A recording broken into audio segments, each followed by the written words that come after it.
Hello ladies and gentlemen, welcome back to the Force Feed for this Friday, January 20th. Today we'll be discussing Resident Evil 6, Tony Hawk's Pro Skater HD, a Game of Dwarves, and the internet succeeds in defeating the evil SOPA and takes a step towards fighting against online censorship. At least for now.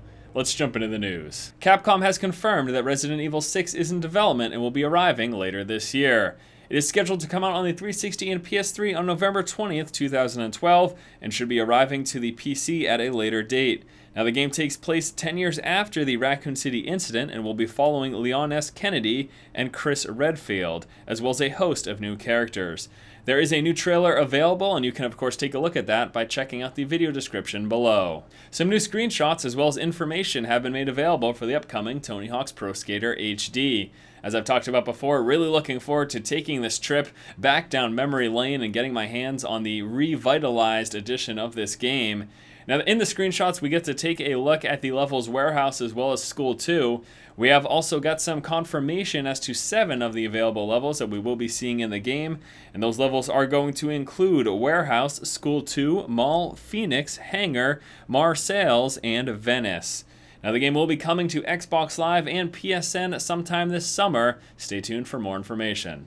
Paradox Interactive has announced a Game of Dwarves. This is going to be a strategy game coming to the PSN as well as the PC this summer. In the game, players control a dwarven settlement and command workers to dig, build, and research to improve their characters as well as their group.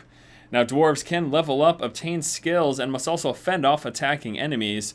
The game features randomly generated levels, which is going to make for some interesting strategic decisions.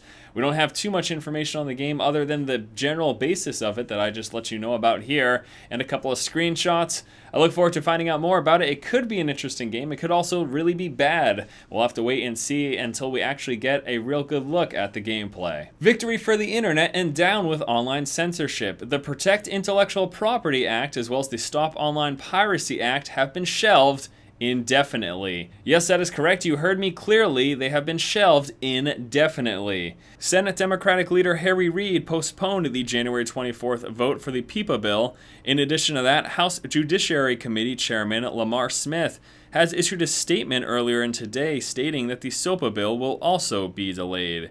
Quoting him specifically, "I've heard from the critics and I take seriously their concerns regarding proposed legislation to address the problem of online piracy. It is clear that we need to revisit the approach on how best to address the problem of foreign thieves that steal and sell American inventions and products." He went on to say that the problem of online piracy is too big to ignore and that the theft of America's intellectual property costs the U.S. economy more than $100 billion annually and also results in the loss of American jobs. He also went on to state that online theft of American intellectual property is no different than the theft of products from a store. It is illegal and the law should be enforced both in store and online. So as of now, both bills have been shelved. Now, you do have to keep in mind that there is always a possibility that they will return, but it does look like they have at least heard our cries, and they've heard the gaming community and the online community in general taking a stance against the bill and the mass censorship that it would end up resulting in. It is also important to note that the ESA has withdrawn its support for SOPA. The gaming community was rallying to actually boycott E3 this year as a result of ESA's support of the bill, but it looks like they have rescinded their support. I don't know if this is in response to that, or it could also be because of the fact that SOPA is basically shelved right now. It seems a little too late, but I'll leave that up to you guys. Do you think that the ESA deciding to withdraw their support of SOPA now actually means anything, or are they just playing face and trying to look good for the community? I did also want to mention, while on the topic of online piracy, if you don't know yet, Megaupload got taken down. The government has decided that due to the heavy amounts of piracy that took place on Megaupload, that it shouldn't be up and running, and the website, as of now, isn't currently available. Try typing in megaupload.com into your browser and you should come up with absolutely nothing. I find it pretty interesting that although these acts have not gone into law, without SOPA going through, they're still managing to get away with this, and it's not really an issue. In fact, the owners of the site are facing jail time at the same time. Now, this is by far one of the largest US-based sites that the United States could actually do something about that is heavily involved in online pirating. But again, what do you guys think about that? I mean, Megaupload, it's gone. It's not coming back as far as we know, and that is without these acts actually going through. I, of course, as always, want to hear your opinions, so please let me know below.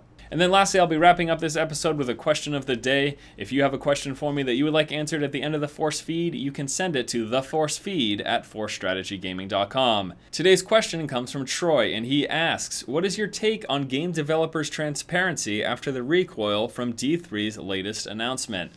And he is, of course, referring to the recent announcement of the major system changes for Diablo 3. And that's actually a really good question, and I wanted to touch on this for a moment. Transparency in development is a great thing for the community in one sense because it lets us know what's going on, and obviously when it comes to games we love, we want to know what they're working on, how far the process is along, and basically how everything is going. Now, the major issue with the transparency is exactly what we're seeing now. Since the announced system changes, there has been a lot of, as he states, recoil to the announcement. People just complaining, being like, I can't believe you're making these changes. These are major system changes coming late in the game. And what are you guys doing? I mean, more or less, that's a summary of most of the complaints that we've been seeing since this recent announcement. So it's kind of a pro and a con. There's a good side and a bad side to it. What do I think about the overall development cycle? I've always kind of been of the opinion that I don't want to hear about a game until it's getting pretty close to release. Like I would say 6 months to a year before release. I think that that's when we should hear about it. But it's not going to happen that way, and we're always going to hear about games much earlier than that, especially these large titles, simply because the companies want to build up hype and get people excited about the game.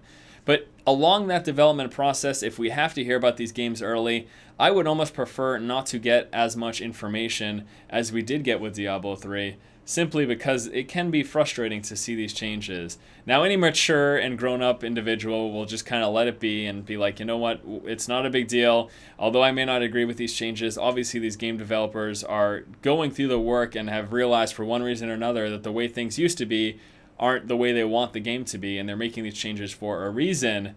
But expect to get backlash from the community like Diablo 3 and Blizzard is getting now if you make major swings like have happened. So transparency, it's good and it's bad. I guess it's just really on the individual. And that is going to do it for today's episode of the Force Feed. As always, I want to thank you guys so much for watching. Hope you have a great weekend. Stay tuned next Monday for another episode keeping you up to date on all the most recent gaming news and announcements. And once again, this has been Force, and you have just been force-fed.